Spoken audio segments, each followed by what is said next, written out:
নমস্কার।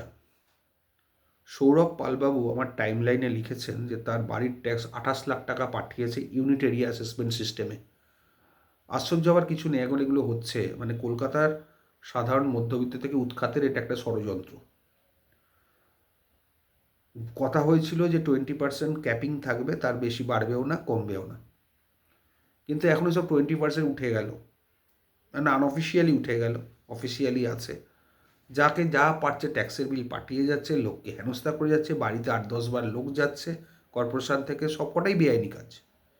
কিন্তু কেউ কোনো কমপ্লেন করছে না, কোনো স্টেপ নিচ্ছে না। এগুলো পাবলিক ওয়েলফেয়ারের জন্য প্রেস কনফারেন্স করা উচিত, কেউ করবে না। আমরা বলে বলে ফেড আপ। আলটিমেটলি আপনাকে কোর্টে যেতে হবে, কোর্টে গিয়ে চ্যালেঞ্জ করুন আইনটাকে, নালে কিন্তু বাঁচার কোনো রাস্তা নেই। সবাইকে এই অ্যাক্ট শেষ করে দেবে। ফার্স্টে আমাদের করছে, পরে অন্যদের করবে। মধ্যবিত্তদের কলকাতায় থাকতে দেবে না এই কর্পোরেশনের এই আইনটা। এত অত্যাধিক চাপ, এত অত্যাধিক ট্যাক্স অযৌক্তিকভাবে বাড়ানো হয়েছে। আপনি পারলে কাউন্সিলরের সঙ্গে দেখা করুন, দেখুন উনি কী বলেন। এটাকে নিয়ে একটা প্রেস কনফারেন্স করুন, এবং এটাকে নিয়ে প্রেস কনফারেন্স করুন, প্রেস ক্লাবে যোগাযোগ করুন। আপনি যদি চান তাহলে একজন সাংবাদিকের নাম্বার দিতে পারি, তার সঙ্গে কথা বলতে পারেন।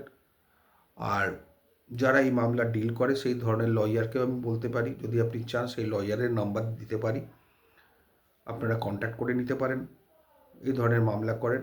আর যদি ভাইরাস চ্যালেঞ্জ করতে হয় হাইকোর্টে করতে হবে, আর যদি ট্যাক্স কমাতে হয় বা প্রপার অ্যাসেসমেন্ট করাতে হয়, তাহলে যার নাম্বার দেব তার সঙ্গে কথা বলতে পারেন। এটা খুবই বাজে আইন, ইচ্ছে করে এইভাবে করা হয়েছে যাতে মানুষ থাকতে না পারে।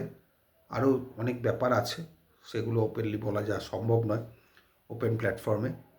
সুতরাং আপনি এগুলো করুন, প্রেস মিডিয়া করুন, কমপ্লেন করুন, সিএমকে জানান, মেল করে জানান, চিঠি দিয়ে জানান, ফিরাদ হাকিমকে জানান, কমিশনারকে জানান, আপনাদের পাড়ার যে কাউন্সিলর আছে তাকে জানান, বা টিএমসির যদি কোনো বড় লিডার থাকে তাকে জানান। তাকে শুধু বলুন যে এইভাবে তাহলে আমরা কি কলকাতায় থাকবো না, কলকাতা ছেড়ে চলে যাব? আজকে আপনার হচ্ছে, কালকে অন্যদের হবে, তাহলে কি হচ্ছে এগুলো? এগুলো যদি করতে পারেন ভালো হয়। আর তার সঙ্গে তো মামলা মোকদ্দমা আছেই। পাবলিক অ্যাওয়ারনেসটা দরকার। পাবলিক অ্যাওয়ারনেস থাকলে অনেক কিছু কাজ হয়।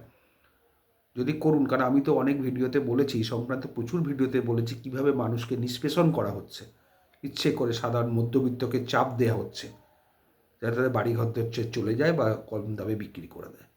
সম্পূর্ণ অনৈতিক, অবৈজ্ঞানিক পদ্ধতি এটা। নিষ্পেষণের হাতিয়ার বলতে পারেন।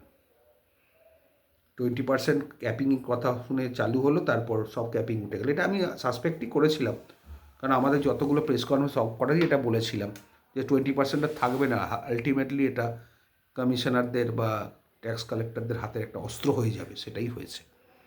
যাই হোক, আপনি যদি আমার কাছে রিমেডি চান, আমি তো এই ধরনের মামলাগুলো হাইকোর্টে করি না, এগুলো করার জন্য স্পেশালাইজড অ্যাডভোকেট আছে, আমি তাদের নাম্বার দিয়ে আপনাকে হেল্প করতে পারি। বা যারা কর্পোরেশনে কাজ করেন, কর্পোরেশন এই ধরনের ম্যাটার অ্যাসেসমেন্ট সেকশানে বা অ্যাসেসমেন্টের ব্যাপারে সেই অ্যাডভোকেটও আছে, আপনি যেরকম হেল্প চাইবেন আমি দিতে পারি। কিন্তু আমি পার্সোনালি এই মামলাগুলো করি না, কারণ আমি সিভিল লয়ার, সিভিল নিয়েই ম্যাক্সিমাম থাকি। যেরকম আপনি হেল্প চাইবেন আমার থেকে, আমার তরফ থেকে যতটা করার আমি নিশ্চয়ই করব। ভালো থাকবেন।